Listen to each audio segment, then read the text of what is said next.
It's not late just startup ಸ್ನೇಹಿತರೆ, ಎಲ್ಲರೂ ಹೇಗಿದ್ದೀರಾ? ನಾನು ಕರ್ತನಲ್ಲಿ ಸಂತೋಷವಾಗಿದ್ದೇನೆ. ಈ ದಿನ ನಾವು ಕೀರ್ತನೆಗಳು 70 ಹಾಗೂ 71ನೆಯ ಭಾಗವನ್ನು ಓದಿ ಧ್ಯಾನ ಮಾಡುವಂತರಾಗೋಣ. ಕೀರ್ತನೆಗಳು 70. ದೇವರೇ, ದಯವಿಟ್ಟು ನನ್ನನ್ನು ರಕ್ಷಿಸು. ಯೆಹೋವನೇ, ಬೇಗ ಬಂದು ಸಹಾಯ ಮಾಡು. ನನ್ನ ಪ್ರಾಣಕ್ಕಾಗಿ ಸಮಯ ನೋಡುವವರು ಆಶಾಭಂಗಪಟ್ಟು ಅಪಮಾನ ಹೊಂದಲಿ. ನನ್ನ ಆಪತ್ತಿನಲ್ಲಿ ಸಂತೋಷಿಸುವವರು ಮಾನಭಂಗದಿಂದ ಹಿಂದಿರುಗಿ ಓಡಲಿ. ಆಹಾ ಆಹಾ ಎಂದು ಪರಿಹಾಸ್ಯ ಮಾಡುವವರು ತಮಗಾಗುವ ಅಪಮಾನದಿಂದ ಬೆಂಗೊಟ್ಟು ಓಡಿ ಹೋಗಲಿ. ನಿನ್ನ ದರ್ಶನವನ್ನು ಕೋರುವವರೆಲ್ಲರೂ ನಿನ್ನಲ್ಲಿ ಉಲ್ಲಾಸದಿಂದ ಸಂತೋಷಿಸಲಿ.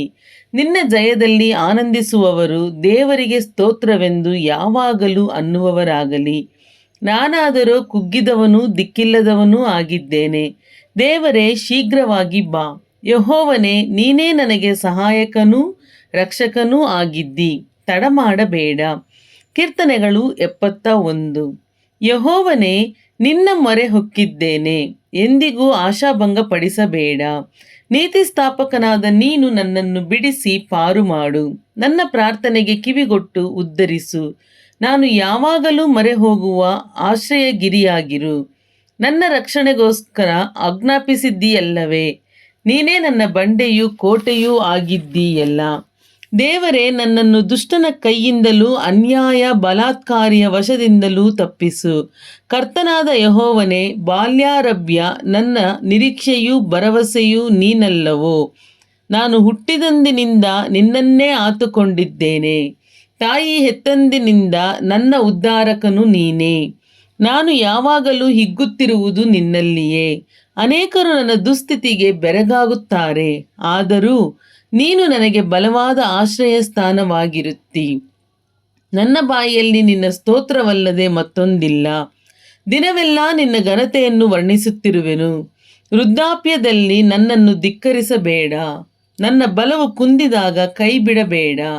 ನನ್ನ ಜೀವಕ್ಕೆ ಹೊಂಚು ಹಾಕುವ ವೈರಿಗಳು ಒಟ್ಟಾಗಿ ಆಲೋಚಿಸುತ್ತಾ, ದೇವರು ಅವನನ್ನು ಕೈಬಿಟ್ಟಿದ್ದಾನೆ, ಬೆನ್ನಟ್ಟಿ ಹಿಡಿಯಿರಿ, ಬಿಡಿಸುವವರು ಯಾರೂ ಇಲ್ಲ ಎಂದು ಹೇಳಿಕೊಳ್ಳುತ್ತಾರೆ. ದೇವರೇ, ದೂರವಾಗಿರಬೇಡ. ನನ್ನ ದೇವರೇ, ಬೇಗ ಸಹಾಯ ಮಾಡು. ನನ್ನ ಪ್ರಾಣಕ್ಕೆ ಕಂಟಕರಾದವರು ಆಶಾಭಂಗಪಟ್ಟು ನಾಶವಾಗಲಿ. ನನಗೆ ಕೇಡು ಬಗೆಯುವವರನ್ನು ನಿಂದಾಪಮಾನಗಳು ಕವಿಯಲಿ. ನಾನಂತೂ ನಿರೀಕ್ಷಿಸಿಕೊಂಡೇ ಇರುವೆನು. ನಿನ್ನನ್ನು ಅಧಿಕಾಧಿಕವಾಗಿ ಹೊಗಳುತ್ತಿರುವೆನು. ನನ್ನ ಬಾಯಿ ನಿನ್ನ ನೀತಿಯನ್ನೂ ರಕ್ಷಣೆಯನ್ನೂ ಹಗಲೆಲ್ಲ ವರ್ಣಿಸುತ್ತಿರುವುದು. ಆದರೂ ಅವುಗಳ ವಿವರಣೆ ನನಗೆ ಅಸಾಧ್ಯ. ಕರ್ತನಾದ ಯೆಹೋವನೇ, ನಾನು ನಿನ್ನ ಮಹತ್ಕೃತ್ಯಗಳನ್ನು ಸ್ಮರಿಸುವವನಾಗಿ ನಿನ್ನೊಬ್ಬನ ನೀತಿಯನ್ನೇ ಪ್ರಕಟಪಡಿಸುವೆನು. ದೇವರೇ, ನೀನು ಬಾಲ್ಯಾರಭ್ಯ ನನ್ನನ್ನು ಉಪದೇಶಿಸುತ್ತಾ ಬಂದಿದ್ದಿ. ನಾನು ನಿನ್ನ ಅದ್ಭುತ ಕೃತ್ಯಗಳನ್ನು ಇಂದಿನವರೆಗೂ ಪ್ರಚುರಪಡಿಸುತ್ತಿದ್ದೇನೆ. ದೇವರೇ, ನಾನು ನರೆಯ ಮುದುಕನಾದಾಗಲೂ ಕೈ ಬಿಡಬೇಡ. ಆಗ ಮುಂದಿನ ತಲೆಯವರಿಗೆ ನಿನ್ನ ಭುಜಬಲವನ್ನು ಸಾರುವೆನು. ತಲತಲಾಂತರದವರಿಗೆಲ್ಲ ನಿನ್ನ ಪ್ರತಾಪವನ್ನು ಪ್ರಕಟಿಸುವೆನು. ದೇವರೇ, ನಿನ್ನ ನೀತಿಯು ಆಕಾಶವನ್ನು ನಿಲುಕುವಷ್ಟು ಮಹೋನ್ನತವಾಗಿದೆ. ಮಹತ್ಕೃತ್ಯಗಳನ್ನು ನಡೆಸಿದ ದೇವರೇ, ನಿನಗೆ ಸಮಾನರು ಯಾರು? ನಮ್ಮನ್ನು ಅನೇಕ ಕಷ್ಟ ನಷ್ಟಗಳಿಗೆ ಗುರಿ ಮಾಡಿದ ನೀನೇ ಪುನಃ ಉಜ್ಜೀವಿಸ ಮಾಡು. ನಮ್ಮನ್ನು ಭೂಮಿಯ ಅಧೋಭಾಗದಿಂದ ಮೇಲೆತ್ತು. ನನ್ನ ಗೌರವವನ್ನು ಹೆಚ್ಚಿಸು. ನನಗೆ ಅಭಿಮುಖನಾಗಿ ಸಂತೈಸು. ನನ್ನ ದೇವರೇ, ನಿನ್ನ ಸತ್ಯತೆಯನ್ನು ಸ್ಮರಿಸುವೆನು. ಸ್ವರಮಂಡಲದಿಂದ ನಿನ್ನನ್ನು ಸಂಕೀರ್ತಿಸುವೆನು. ಇಸ್ರಾಯೇಲ್ಯರ ಸದಮಲ ಸ್ವಾಮಿಯೇ, ಕಿನ್ನರಿಯನ್ನು ನುಡಿಸುತ್ತಾ ನಿನ್ನನ್ನು ಭಜಿಸುವೆನು. ನನ್ನ ತುಟಿಗಳು ನೀನು ರಕ್ಷಿಸಿದ ನನ್ನ ಪ್ರಾಣವು ನಿನ್ನನ್ನು ಆಡಿ ಹರಸುವವು. ನನ್ನ ಕೇಡಿಗೆ ಪ್ರಯತ್ನಿಸಿದವರು ಆಶಾಭಂಗಪಟ್ಟು ಅಪಮಾನ ಹೊಂದಿದ್ದಾರೆ. ಆದುದರಿಂದ ನನ್ನ ನಾಲಿಗೆಯು ದಿನವೆಲ್ಲ ನಿನ್ನ ನೀತಿ ಸಾಧನೆಯನ್ನು ವರ್ಣಿಸುತ್ತಿರುವುದು. ಹಲ್ಲೆಲೂಯಾ.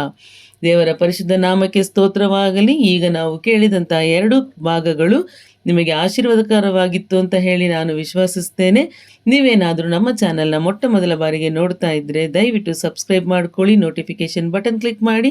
ಪ್ರತಿದಿನ ಬೆಳಗ್ಗೆ 6 ಗಂಟೆಗೆ ದೇವರ ವಾಕ್ಯ ನಿಮಗೆ ನೋಟಿಫೈ ಆಗುತ್ತೆ. ಪ್ರತಿದಿನ ದೇವರ ವಾಕ್ಯವನ್ನು ಕೇಳಿ ನಿಮ್ಮ ರೆಗ್ಯುಲರ್ ಆ್ಯಕ್ಟಿವಿಟೀಸಲ್ಲಿ ನೀವು ತೊಡಗುವಂತರಾಗಿ ದೇವರ ವಾಕ್ಯ ನಿಮ್ಮನ್ನು ಬಲಪಡಿಸಿ ಪ್ರತಿದಿನ ಹೊಸ ಕೃಪೆಯನ್ನು ದಯಪಾಲಿಸುತ್ತೆ.